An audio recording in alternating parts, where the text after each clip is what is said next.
सबसे पहले कि स्टोर डिज़ाइन, तो देखिए स्टोर डिज़ाइन यानी कि सिंपल सी बात है कि जो आपका रिटेल स्टोर है, जो शॉप है, उसका डिज़ाइन कैसा होगा। मतलब कस्टमर एंट्री कहाँ से लेगा, कैसे कैसे वो मूव करेगा आपके अंदर शॉप में, कहाँ कहाँ कौन कौन सी चीज़ें रखी गई होंगी।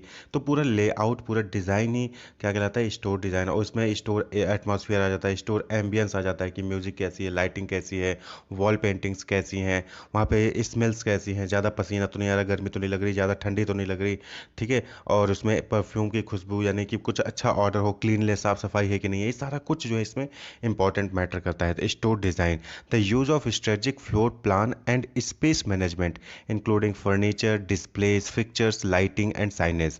तो कैसे आप जो है अपना फ्लोर प्लान करने का मतलब कि जिस भी फ्लोर पे आपका जो है शॉप है, वो कैसे आपने प्लान किया है, कि कैसे वहाँ पे मैनेजमेंट किया है आपने फर्नीचर्स का, फर्नीचर कहाँ रखे गए हैं, डिस्प्ले कहाँ पे रखा गया है, क्या चीज़ें ओपन है, क्या चीज़ें टच कर सकता है, क्या चीज़ें टच नहीं कर सकता है कस्टमर्स, फिक्चर्स कैसे रखे गए हैं, लाइटिंग कैसी है, डिम लाइटिंग है, हाई लाइटिंग है, एकदम साफ साफ नज़र आ रहा है कि नहीं आ रहा है। साइनेज यानी कि साइन बोर्ड लगे हैं ना, कि इधर इधर जो है जेंट्स के लिए है, इधर जो है फीमेल्स के लिए, इधर जो है किड्स सेक्शन है, इधर टॉय सेक्शन है, तो आप अलग अलग जगह साइनेज लगा रखे हैं।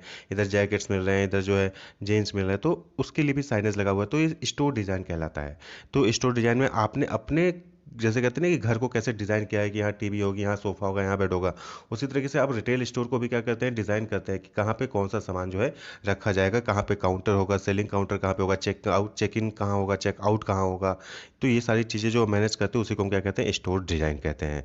तो जैसे कि आप यहाँ पे इमेज में देख सकते हैं, ये क्या है, इस तरीके से उन्होंने डिज़ाइन किया है, वॉल पेंटिंग है, लाइटिंग का रखा है, फर्नीचर्स कहाँ रखे हैं, कहाँ पे कौन सी चीज़ें रखी जानी है, आइटम्स जो कस्टमर जो है उसको परचेज करेगा। तो स्टोर डिज़ाइन यही कहलाता है।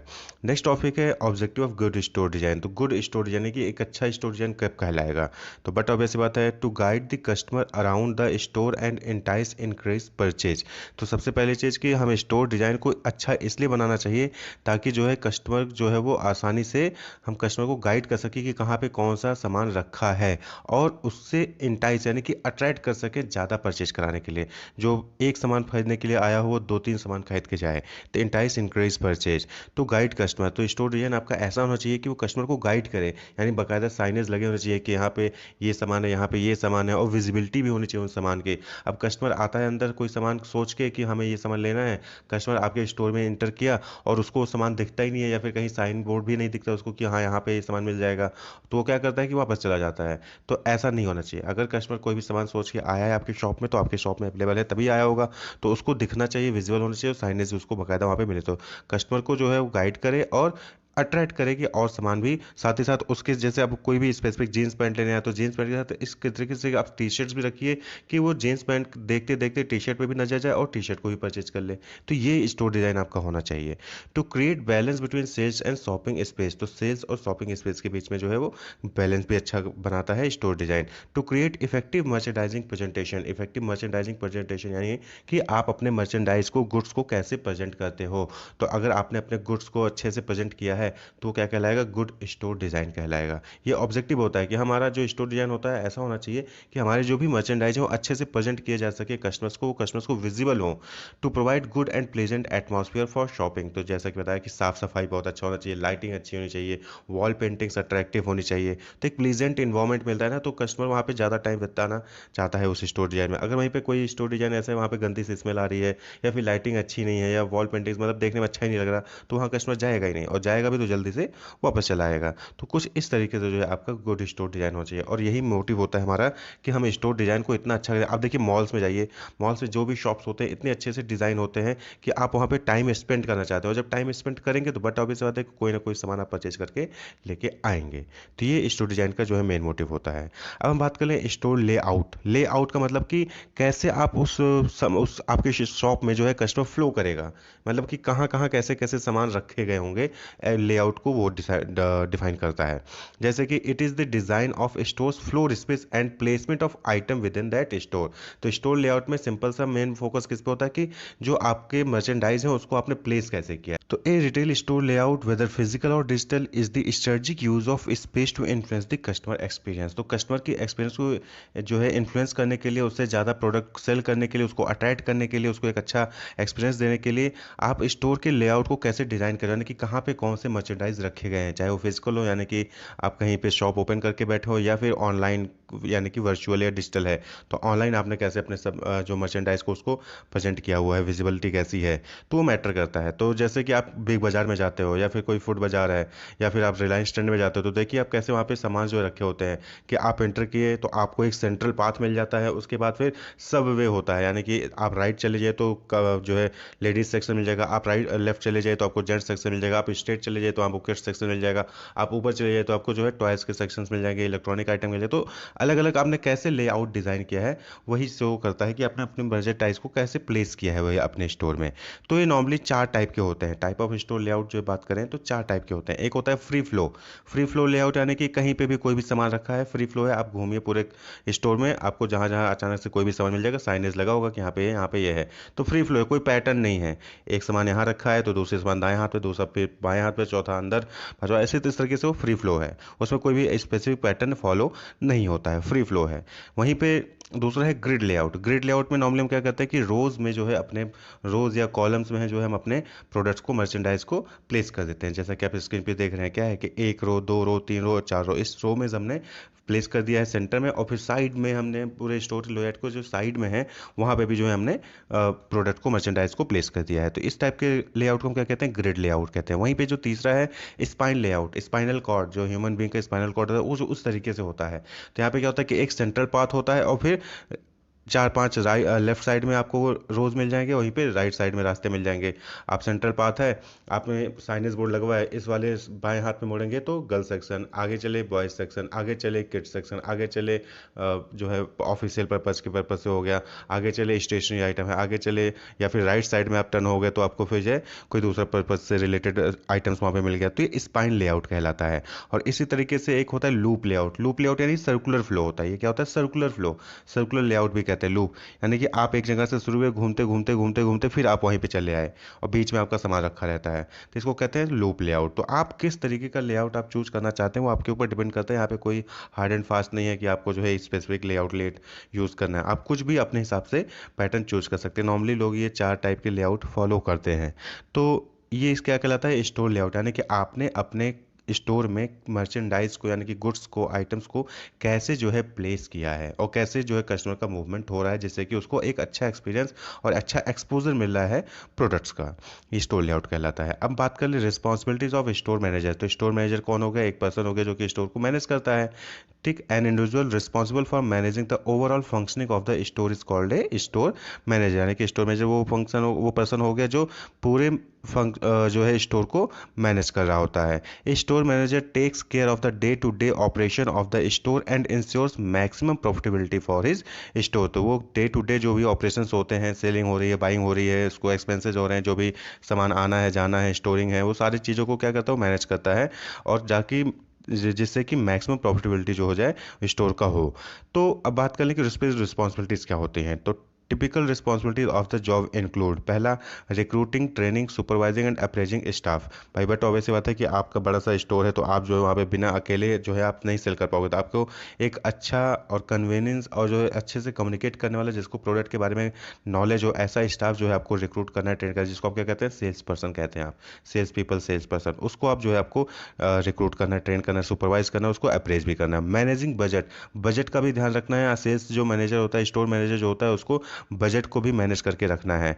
Maintaining statistical and financial record, जो भी स्टैटिस्टिक्स रिकॉर्ड है, यानी कि कितने सामान आए, कितने सामान गए, कितना खरीदा जा रहा है, कितना बेचा जा रहा है, कौन सा ज़्यादा आइटम जा रहा है, कौन सा कम बेचा खरीदा जा रहा है, वो सारे रिकॉर्ड को, वहीं पे फाइनेंशियल रिकॉर्ड, कितना पैसा आया, कितना पैसा जो है हमने सामान मंगवाया है, सारी चीज़ें आपको जो यहाँ पे रिकॉर्ड को मैनेज करना होता है। किसका काम होता है, स्टोर मैनेजर का।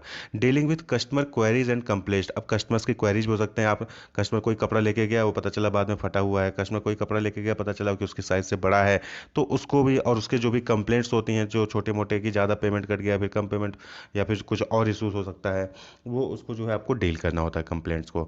Overseeing pricing and stock control, तो प्राइसिंग कैसे करनी है, कौन से प्रोडक्ट की प्राइसिंग घटानी है, कौन से प्रोडक्ट की प्राइसिंग ज़्यादा लेनी है। यानी कि प्राइसिंग जो भी आप देखते हो ना कि प्रोडक्ट पे एमआरपी लिखा होता है, तो एमआरपी पे ही नहीं बल्कि वहाँ पे डिस्काउंट पे, स्टोर में क्या होता है डिस्काउंट्स पे आपको आइटम, तो कौन से पे कितना डिस्काउंट देना है, कितना नहीं देना है, वो सारा कुछ। और स्टॉक कंट्रोल, कितना सामान है, कितना सामान नहीं है, और सामान मंगवाना है है वो आप जो है किसका काम होता है, स्टोर मैनेजर का काम होता है।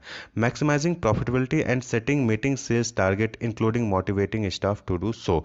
तो प्रॉफिटेबिलिटी को मैक्सिमाइज करना होता ही है, साथ ही साथ सेल्स टारगेट जो सेल्स पर्सन होते हैं उनको सेल्स टारगेट भी देना कि आपको कम से कम इतना सामान बिकवाना है। यानी कि जब कोई कस्टमर आता है तो आप देखते होंगे कि आपके पास वो जो सेल्स पर्सन तो आ जाता है कि सर आपको बताइए क्या चाहिए, सर ये ले लीजिए, इस पे जो है ऑफर चल रहा है। तो वो सेल्स टारगेट उनको मिला तो उनको अचीव करना होता है, तो वो आपको गाइड करते हैं कि सर ये वाला प्रोडक्ट अच्छा है, ये वाला प्रोडक्ट अच्छा है, और वो सेल्स को अचीव करने की कोशिश करते हैं। Ensuring compliance with health and safety legislation. साथ ही साथ जो स्टोर मैनेजर का काम है वो ये भी है कि वो जो है हेल्थ और सेफ्टी लेजिस्लेशन का भी गाइडलाइंस को फॉलो करें कि यानी वहाँ पे फायर से रिलेटेड अगर कहीं अचानक से आग लग गया तो उससे रिलेटेड सेफ्टी पर्पज हो वहाँ पे, ठीक है, साफ सफाई अच्छे से हो, एम्बियंस उसका अच्छा हो, स्टोर एटमॉस्फेयर अच्छा हो, तो इसको भी मैनेज करना स्टोर मैनेजर का काम होता है। Preparing promotional material and displays. Store में आप देखते होंगे कि 50% of, by one get one free, ये सब क्या है, ये प्रमोशनल मटेरियल है और डिस्प्लेज है। यानी आप कस्टमर को पता तो होता नहीं है कि वहाँ पे ऑफर चल रहा है, तो डिस्प्ले यानी कि आपको चार्ट लगाना होता है, बैनर लगाना होता है, पोस्टर लगाना होता है, जिससे कि पता चलता है कि हाँ अच्छा यहाँ पे ऑफर चल रहा है, चलिए यहाँ पे इस स्टोर में चल के सामान लेते हैं। तो ये भी जो है स्टोर मैनेजर को देखना होता है। तो ये कुछ रिस्पॉन्सिबिलिटीज़ हैं, इंपॉर्टेंट रिस्पॉन्सिबिलिटीज़ है जो कि स्टोर मैनेजर के होते हैं। लाइजिंग विद हेड ऑफिस। अब आप बट टॉपिक से रहता है कि आपने स्टोर ओपन कर रखा है तो कहीं ना कहीं आपका हेड ऑफिस होगा, अगर वही है तो ठीक है, नहीं तो कोई हेड ऑफिस हो तो उसके साथ भी आपको लाइसेंस करके रखना होता है, उसके साथ कम्युनिकेट और पूरा अप टू डेट रखना होता है इन्फॉर्मेशन को। तो ये रिस्पॉन्सिबिलिटीज हो गई स्टोर मैनेजर की। नेक्स्ट टॉपिक है what are retail sales promotion, यानी कि रिटेल सेल्स प्रमोशन कैसे करते हैं और क्या है। तो retail sales promotion but obvious बात है कि जो रिटेल की सेलिंग होती है उसको कैसे प्रमोट करें, उसको कैसे बढ़ाएं, ज़्यादा से ज़्यादा सेल्स करें।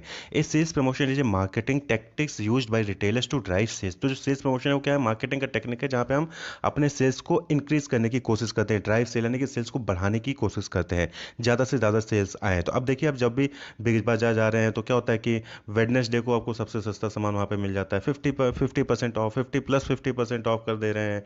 वहीं पे जो है आपका buy one get one free आ रहा है, या फिर मार्केट प्राइस से आपको कम प्राइस में 10% डिस्काउंट ऑन ऑल आइटम दे देते हैं, ₹99 ऑल आइटम। तो इस तरीके से क्या होता है, ऑफर्स होते हैं जिससे कि रिटेल स्टोर पे लोग जाते हैं और ऑफर को देख के जाते हैं, उसको खरीदते हैं। तो it involves offering shoppers a deal that would enable them to either purchase a product for a lower price और get more value of the sale. यानी कि या तो आप कुछ इस तरीके से ऑफर देते हैं जहाँ पे उसको लगता है कि अरे यहाँ पे प्राइस कम है, कम सस्ते प्राइस में जो है हमें ज़्यादा सामान मिल जाता है, या फिर उसको लगता है कि हाँ यहाँ पे उतने ही प्राइस में ज़्यादा सामान मिल जाएगा, कम प्राइस में सामान मिल जाएगा, या फिर उतने ही प्राइस में ज़्यादा सामान मिल जाएगा, जितने हम बाहर खरीदते थे उतने में ही हमें यहाँ ज़्यादा सामान मिल जाएगा। तो इस तरीके का कुछ ऑफर देते हैं, तो उसको क्या कहते हैं, रिटेल सेल्स प्रमोशन। यानी कि आप अपने सेल्स को कैसे बढ़ा रहे हो कुछ ना कुछ ऑफर देके।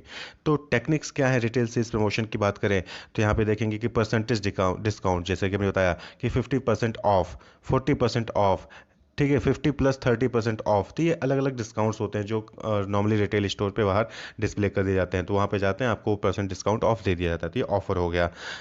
XX ऑफ, यानी कि सपोज करें कि कहीं पे लिखा है कि ₹10 ऑफ, इस प्रोडक्ट पे ₹20 ऑफ होता है। आप जाते हैं ना रिटेल स्टोर, बिग बाजार में कोई भी ग्रॉसरी आइटम लेने जाते हैं तो वहाँ पे लिखता है कि ₹10 ऑफ, अगर आप ये प्रोडक्ट पर करेंगे तो ₹120 का है तो उसमें ₹20 ऑफ। तो वो भी क्या है, रिटेल सेल्स प्रमोशन का टेक्निक है। बोगो, यानी कि बाई वन गेट वन, बोगो ये भी क्या है, आपका ऑफर है कि आप एक खरीदोगे एक फ्री मिल जाएगा। तो ये नॉर्मली क्या होता है कि जो हमारे पास पुराने स्टॉक्स रखे होते हैं उनको निकालने के लिए ये ऑफर दे दिया जाता है। फिर है multi by promotion. Multi by promotion है 2 फॉर द प्राइस ऑफ 1, यानी आपको एक के प्राइस में दो सामान मिल जाएगा, तो मल्टी बाई प्रमोशन टेक्निक कहलाता है ये। वहीं पे फ्री शिपिंग, यानी कि आप सामान खरीदे हम आपको फ्री डिलीवरी, होम डिलीवरी देंगे, तो ये भी एक तरीके का प्रमोशन टेक्निक है नॉर्मली, कि आपको फ्री शिपिंग मिल जाएगा। आप घर बैठे आप जो है सामान ऑर्डर कर दीजिए या फिर हमारे शॉप पे आइए, हमें लिस्ट दे दीजिए, हम आपको घर पे पहुंचा देंगे। तो ये फ्री शिपिंग हो गया, ये भी प्रमोशन का टेक्निक है। ट्राई बिफोर यू बाई, ये भी टेक्निक है कि आप खरीदने से पहले ट्राई करिए, जब ट्राई करेंगे तो कहीं ना कहीं आप खरीदेंगे ही। तो ये भी एक टेक्निक होता है। तो ये कुछ रिटेल सेल्स प्रमोशन की टेक्निक है। तो रिटेल सेल्स प्रमोशन यानी कि आपको अपने सेल्स को कैसे बढ़ाना है, उसके लिए जो भी आप स्ट्रेटजी यूज़ करते हैं वो रिटेल सेल्स प्रमोशन कहलाता है। तो wish you all the best, keep watching, subscribe the channel for more videos, thank you.